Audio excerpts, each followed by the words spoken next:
പാപമോക്ഷത്തിനും ഐശ്വര്യലബ്ധിക്കും ജന്മാഷ്ടമി വ്രതം. ഭഗവാൻ മഹാവിഷ്ണു ധർമ്മം പുനഃസ്ഥാപിക്കാൻ ശ്രീകൃഷ്ണനായി അവതരിച്ച ദിനമാണ് ജന്മാഷ്ടമി. ഈ ദിവസം വ്രതം അനുഷ്ഠിച്ചാൽ വളരെയേറെ ഫലം ഉണ്ടാകുമെന്നാണ് വിശ്വാസം.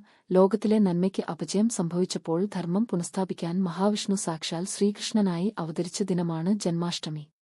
ചിങ്ങമാസത്തിൽ രോഹിണി നക്ഷത്രവും അഷ്ടമി തിഥിയും ഒത്തുചേർന്ന അപൂർവ ദിനത്തിലാണ് ഭഗവാൻ ശ്രീകൃഷ്ണൻ അവതരിക്കുന്നത്.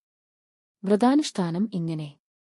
ജന്മാഷ്ടമി ദിനത്തിന്റെ തലേന്ന് സപ്തമി തിഥിയിൽ തന്നെ ജന്മാഷ്ടമി വ്രതാനുഷ്ഠാനം ആരംഭിക്കും. അതിരാവിലെ എഴുന്നേറ്റ് കുളിച്ച് ക്ഷേത്രദർശനം നടത്തുന്നതോടെ വ്രതം തുടങ്ങും. ഈ ദിവസം ആഹാരകാര്യങ്ങളിൽ ശ്രദ്ധ നൽകണം. മത്സ്യമാംസാദികൾ, അരിയാഹാരം എന്നിവ ഒഴിവാക്കുക.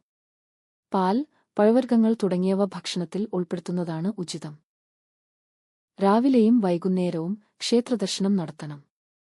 പാൽപ്പായസം, തിക്കേവെണ്ണ, ഉണ്ണിയപ്പം, ത്രിമധുരം, കദളിപ്പഴം, തുളസിമാല എന്നിവ വഴിപാടായി സമർപ്പിക്കുന്നത് ഭഗവത് പ്രീതിക്ക് അനുകൂലമാണ്.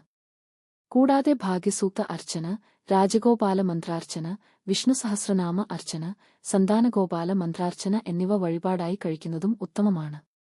ജന്മാഷ്ടമി ദിനത്തിൽ നെയ്വിളക്ക് സമർപ്പിച്ചാൽ കുടുംബ ജീവിത ഭദ്രത കൈവരും എന്നാണ് വിശ്വാസം. ക്ഷേത്രദർശനം പൂർത്തിയാക്കി വീട്ടിലെത്തിയ ശേഷം വിഷ്ണു സഹസ്രനാമം, വിഷ്ണു ഗായത്രി മന്ത്രം എന്നിവ ജപിക്കുക. വ്രതദിവസം ഭഗവാൻ ശ്രീകൃഷ്ണന്റെ മൂലമന്ത്രമായ ഓം നമോ ഭഗവതേ വാസുദേവായ ജപിച്ചാൽ ദോഷകാഠിന്യം കുറയുമെന്നാണ് വിശ്വാസം. സപ്തമി ദിനത്തിൽ ആരംഭിച്ച് അഷ്ടമി ദിനത്തിൽ തുടർന്ന് നവമി ദിവസം രാവിലെ അവസാനിപ്പിക്കാം.